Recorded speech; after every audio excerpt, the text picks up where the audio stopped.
4월 10일 아침 묵상 시간입니다.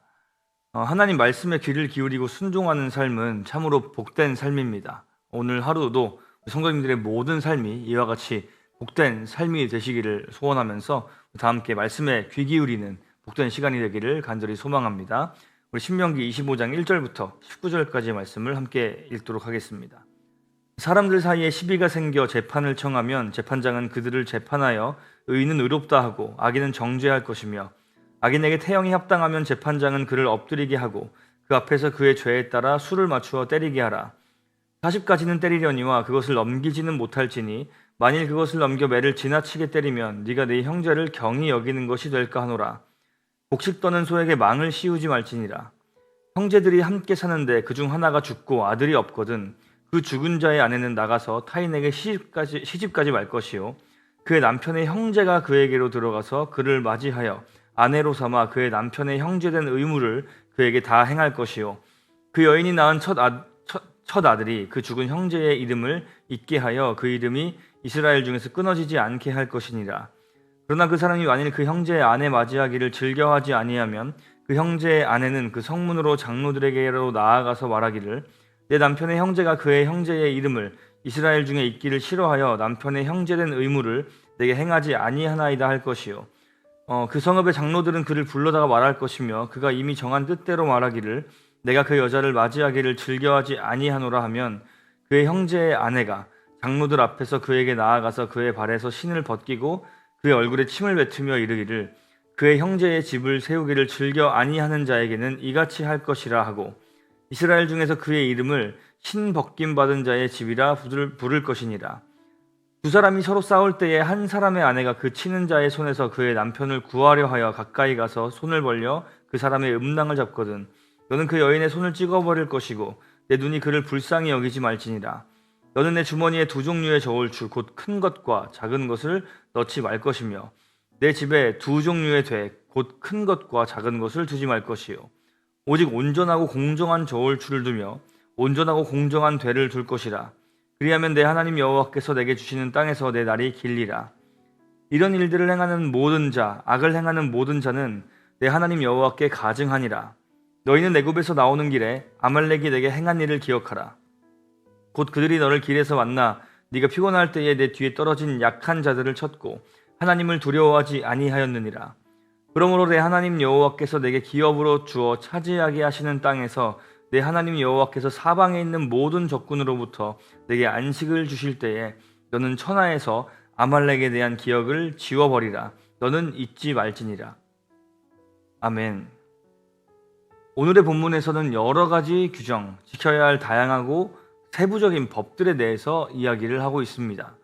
악인을 처벌하는 것에 대한 규정, 죽은 형제에 대한 의무와 관련된 규정, 그 외에도 남편과 싸우고 있는 상대에게 성적 수치심을 준 여성에 대한 이 강경한 처벌, 일관된 저울추 그리고 되를 가지고서 정직하고 공정한 상거래 행위를 해야 한다는 것에 대해서 이야기를 하고 있습니다. 그리고 마지막에는 출애굽 당시 광야에 있던 이스라엘 백성들의 그 약자들을 무자비하게 죽였던 아말렉을 이제 어떻게 대할 것인가, 그들에게 자비를 베풀지 말아야 한다라는 것에 대해서 이야기를 하면서 오늘의 본문이 끝납니다. 이렇게 다양한 이야기들이 나오지만 이 모든 이야기들을 관통하고 있는 하나의 주제가 있는데요. 그것은 바로 의와 불의, 그리고 불의를 행한 자들에 대한 합당한 처우를 이야기하고 있다는 것입니다. 먼저 1절은 악인과 의인에 대해서 재판장이 어떻게 명확하게 재판을 내릴 것이냐에 대해서 설명을 하고 있습니다. 사람들 사이에 시비가 생겨서 재판장 앞에 누가 옳으냐 가지고 나왔을 때 그에 대해 정확한 판결이 나오면 의인은 의롭다고 하고 악인은 정죄를 해야 합니다. 이것을 우리는 의롭다, 이 판결에 대해서 우리는 의롭다라고 이야기를 합니다. 옳은 것은 옳다, 그른 것은 그르다 말하는 것이 의롭다는 것이죠. 그리고 악인에 대해서는 그 죄에 따라서 수를 맞추어 때리게 해야 합니다. 이것이 의로운 것이죠. 죄에 따라 수를 맞추어 때린다라는 것은 본질적으로 죄의 경중이 있다라는 것을 이야기하는 것은 아닙니다.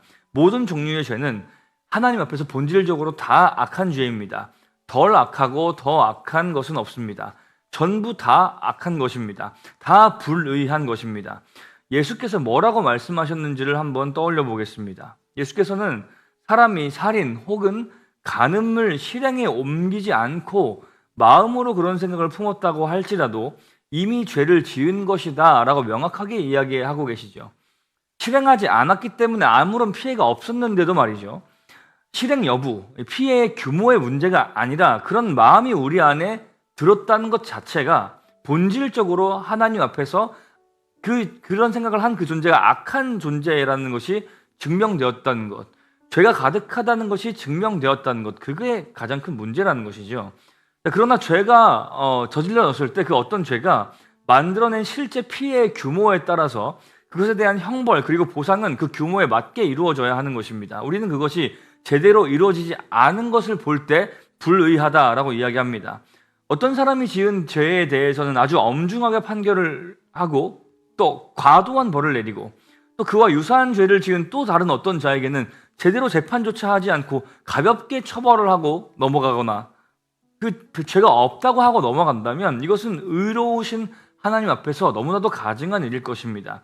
성경이 말하는 바와 같이 정확하게 죄에 따라서 모자람이나 지나침 없이 정확한 판결과 형벌이 주어져야 한다라는 것이죠. 또 죽은 형제에 대한 의무가 나오는데요. 이 부분에 대해서는 우리가 큐티나 말씀을 통해서 종종 들었던 수혼법 혹은 계대 결혼법, 형사 취수 제도 등으로 불리는 이 제도에 대한 설명이 굉장히 상세하게 기술되어 있습니다. 간단히 말씀드리자면 시족 사회를 이루며 살았던 당시 고대 근동 지방의 문화 안에서 자손이 아버지의 대를 이어나간다라는 것은 더 말할 것 없이 굉장히 중요한 부분이었는데요.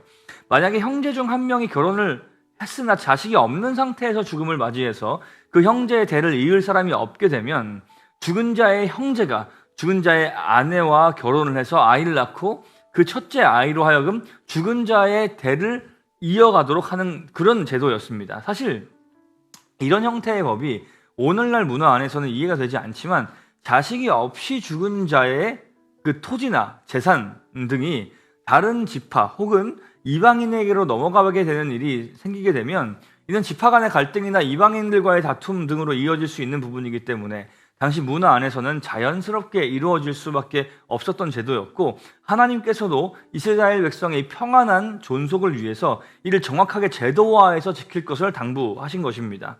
그렇기 때문에 형제가 개인적인 이유로 죽은 형제의 대를 이을 책임을 지지 않는다고 한다면 이것은 불의한 것이다 라고 이야기하고 그에 대해서 응당한 조치를 취하는데요. 죽은 형제의 아내가 장로들 앞에서 책임을 지지 않는 형제에게 나아가서 그 사람의 그 책임을 지지 않는 그 형제의 신을 벗기고 얼굴에 침을 뱉으면서 모욕을 주는 것이었습니다. 수치를 당하게끔 만드는 형태의 일종의 형벌이었던 것이죠.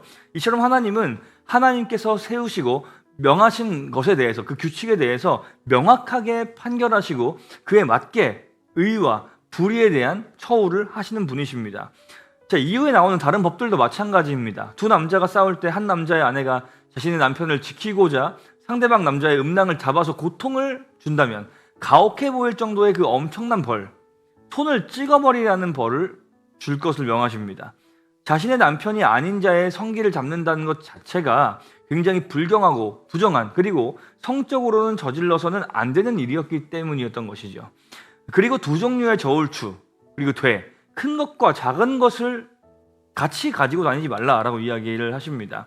그 두 가지를 이 저울추를 두 가지를 같이 넣어 갖고 다닌다는 게 무엇을 의미할까요? 자신의 이득을 취하기 위해서 이 저울을 조작한다라는 것을 의미하는 것이죠. 상거래에서 가장 중요한 것은 공정함입니다. 결국 누군가가 이 거래를 통해서 이 재물을 취한다면 그것이 하나님 앞에 제물로 제사의 제물로 드려지게 될 수도 있을 텐데 이 부정축제한 재물, 거짓으로 쌓은 재물을 의로우신 하나님이 기뻐하실 리 만무할 것입니다. 그렇기 때문에 하나님께서는 이 거래함에 있어서도 정직하게 공정하게 거래를 진행해야 한다라는 것을 법을 통해 명확히 규정하고 계신 것입니다. 마지막으로 아말렉에 대해서도 동일한 기준, 이 의로움이라는 기준이 동일하게 적용되는데요. 아말렉은 하나님이 택하셔서 구원하신 이스라엘 백성들의 그 광야의 여정 가운데에서 그 꽁무니를 따라오며 이스라엘의 약자들을 괴롭혔습니다. 아무래도 그 진이 이제 이동을 하다 보면은 뒤에 이제 따라오게 되는 사람들은 좀 이제 아무래도 체력이 약하거나 속도를 낼 수 없는 노인, 여성, 아이들과 같은 자들이었겠죠. 그 자들을 집중적으로 공격했던 것입니다. 하나님은 이런 잔인무도한 행태에 대해서 침묵하시는 분이 아니시죠. 하나님께서는 그들의 악행에 대한 마땅한 보응을 하시고 이스라엘에게 안식을 주실 것임을 말씀하십니다. 자, 이렇게 다양한 이야기들이 다뤄졌었는데요. 사실 따지고 보면 오늘 영상 초두에 예수님께서 하신 그 말씀을 인용했던 것과 같이 우리는 이 모든 일들로부터 사실 자유롭지 못합니다. 죄의 본질로 따지고 들어가 보면 나는 하나님 말씀에 따라 내게 주어진 어떤 책임을 성실하게 잘 수행하는 사람이었는지, 성적으로는 깨끗했는지, 또 저울을 조작하는 자는 아니었는지, 약자를 괴롭히지는 않았는지, 하나님 앞에서 의로운 사람이었는지를 따져볼 때 마냥 떳떳한 존재는 아니라는 생각이 듭니다. 마냥 떳떳한 것이 아니라 정말로 따지고 보면 죄로 가득한 것이 사실 우리의 삶이라고 볼 수 있겠죠. 그래서 사도 바울은 오호라 나는 곤고한 자로다. 누가 이 사망의 몸에서 나를 건져낼 수 있을까 하면서 자신의 죄악된 처지를 한탄한 것 아니겠습니까?